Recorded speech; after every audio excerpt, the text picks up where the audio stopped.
The morning sun spilled golden light across the quiet cul-de-sac of Pinewood Grove, catching the fresh varnish of the brand-new wheelchair ramp that led into the community park. It was a Saturday, crisp and clear, the kind of day that begged for kids to run wild and parents to linger with coffee. Emily, pushing her son Noah's brightly stickered wheelchair, smiled as he rambled on about the ducks he'd feed with the stale breadcrumbs clutched in his small, determined hands. "Mom, can we hit the big slide first? It's going to be empty if we're early, right?" Noah's voice bubbled with excitement, his eyes wide with the promise of their weekly ritual. Emily's heart swelled. "Maybe, buddy. Let's see how the line looks." But as they neared the ramp, a sharp glint caught her eye, a tiny, wicked spark against the honey-colored wood.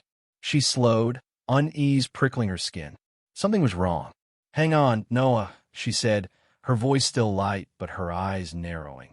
She stopped the chair a few feet from the ramp's base, the rubber wheels crunching softly on the sidewalk. Stepping forward, her shadow fell across the planks she'd fought for months to have built. Then she saw it. Not one glint, but hundreds. Roofing nails, their sharp points angled upward, were scattered across the ramp in a deliberate, cruel carpet. They clustered thickly at the start of the slope, right where Noah's eager hands would have propelled him forward. Emily's breath caught, a strangled gasp escaping her lips. If she hadn't paused, if Noah had wheeled onto this, the image of a punctured tire, of her son tumbling onto those spikes, clawed at her mind. Fury surged, hot and fierce, drowning the icy shock. "Mom, is it a bug or something?" Noah asked, his voice small but curious. Emily couldn't speak. Her chest tightened, a scream of maternal rage building. Instead, she whispered, "Oh my God, no." Across the street, Tom, her husband, was loading gardening tools into their SUV. He froze at the terror in her voiciest sound he knew too well from his job as the city's SWAT commander. Dropping a bag of mulch with a heavy thud, he sprinted over, his long strides eating up the distance. "Emily, what's wrong? Are you okay?" His eyes found her, pale and trembling. Then Noah, confused and scared. Following her gaze, he saw the nails. Hundreds of them, placed with chilling precision. This wasn't an accident. This was a trap aimed at his son. A cold calm settled over Tom, the kind that made him lethal in a crisis. Beneath it, rage simmered, barely leashed. "Don't move," he said, his voice low and steady, a command that brooked no argument. Kneeling, he scanned the ramp, memorizing every detail. "Emily, call 911. Tell them it's an active crime, seen deliberate endangerment of a child, possible aggravated assault. Say Commander Tom Harper, badge 71, is on scene. Request priority patrol and forensics." Emily nodded, her hands shaking as she dialed. She pulled Noah back, shielding him from the horror. The ramp was more than wood and bolts. It was Noah's bridge to the park, to the swings and slides he loved. Born with spina bifida, Noah was a fighter, his infectious laugh and unyielding spirit a daily inspiration. But the Pinewood Grove HOA, led by its domineering president, Linda Voss, had fought the ramp at every turn. Linda, with her clipboard and sneering authority, had called it an eyesore that would lower property values. After months of battles, petitions, heated meetings, and bureaucratic red tape, Emily had won. The ramp was installed just days ago. Now this. Sirens wailed, cutting through the morning calm. 2 patrol cars screeched to a halt, lights flashing. Officers Daniels and Carter, who knew Tom well, stepped out, their faces hardening as they saw the nails. "Commander Harper, what the hell is this?" Daniels asked.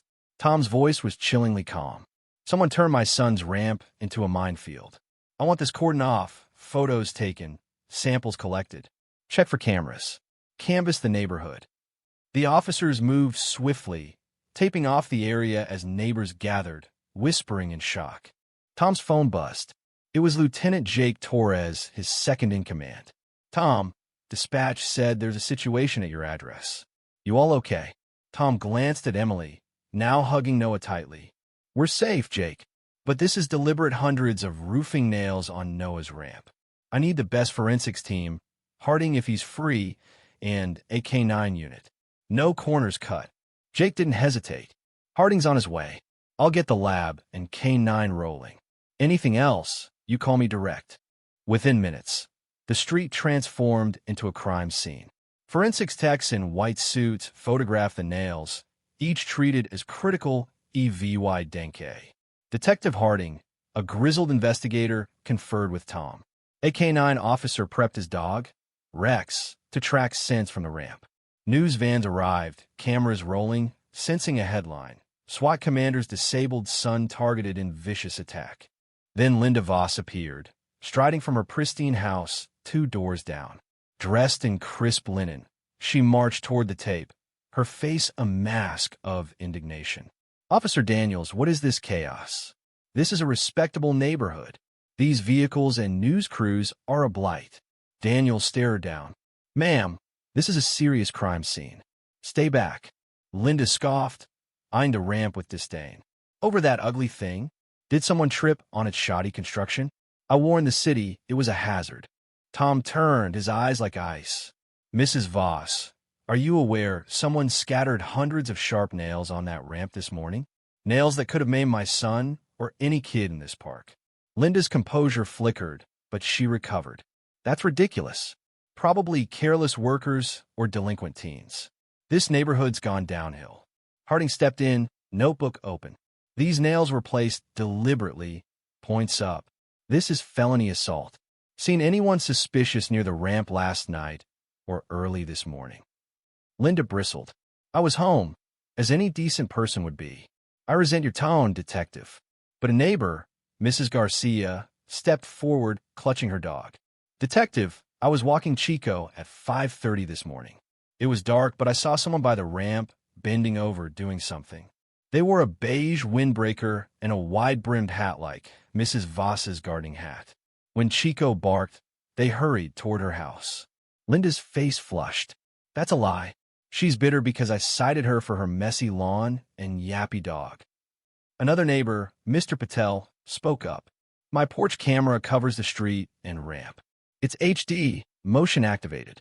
I can check the footage now. Tension crackled. Harding nodded. That'd be helpful, sir. He turned to Linda, his voice colder. Mrs. Voss, we'll need you to come to the station for questioning. Linda sputtered. The station? This is outrageous. I demand my lawyer. As officers escorted her to a patrol car, Rex barked wildly, pulling his handler straight to Linda's garage door, scratching and whining. The story exploded. News outlets ran, with HOA president detained in nail attack on child's ramp. Neighbors shared stories of Linda's tyranny finding kids for toys left out, harassing a couple over solar panels, even cutting down a beloved oak tree. Patel's footage showed a figure in a windbreaker and hat scattering nails, hurrying toward Linda's house. Forensics found Linda's fingerprint on a nail and fibers from her gardening gloves. A contractor confirmed the nails matched a batch used on her shed, and a box of them was found hidden in her garage. At the station, Linda clammed up on her lawyer's ad VYC, but the EVY denke was crushing. A former HOA treasurer, Henry Klein, came forward with a USB drive of financial records. She's not just a bully, he whispered to Harding. She's a crook. The drive revealed Linda had embezzled thousands through fake invoices and outlined a chilling community purity plan to drive out families, disabled residents, and minorities through harassment and invented rules. Noah's home was flagged for juvenile active VY tie and non-conforming modifications to the ramp. The climax came at an emergency city council meeting packed with furious residents. Emily, Tom, and Noah sat in front, Noah's small face set with quiet resolve. Linda, out on bail, sat stone-faced beside her lawyer. Tom took the podium, not as a SWAT commander, but as a father. My son loves feeding the ducks, he began, his voice steady but electric.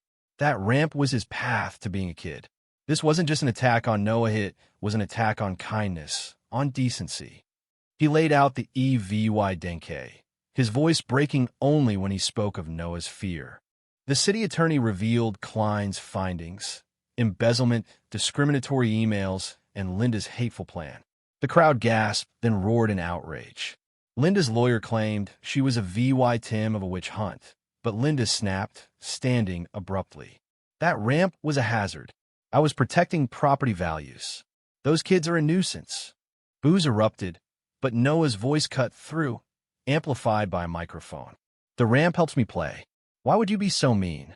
The room fell silent, Linda's defiance crumbling under the weight of his words. The mayor slammed his gavel. Mrs. Voss, your actions are a disgrace. The DA is filing hate crime and fraud charges. We'll support a state audit of the HOA and seek its dissolution. Cheers rang out. Linda sank into her chair, defeated. She was convicted on multiple counts, sentenced to prison, and stripped of her assets. The HOA was dissolved, replaced by a new association led by Emily and Klein, focused on inclusivity. Pinewood Grove healed. Neighbors, once strangers, united to repaint benches, plant a peace garden, and adorn the ramp with children's handprints. Noah was back feeding ducks, his laughter echoing. The ramp became a symbol of triumph. The case sparked Noah's Law, reforming HOAs statewide. On a bright autumn morning, Emily and Tom watched Noah race up the ramp, their hearts full. The nails were a fading memory, but the lessons of courage, unity, and justice were etched forever. What do you think? Was Linda's punishment fair? Or did the community overreact? Should HOAs have so much power over our lives? Drop your thoughts below, hit that like button, and subscribe for more stories that spark debate.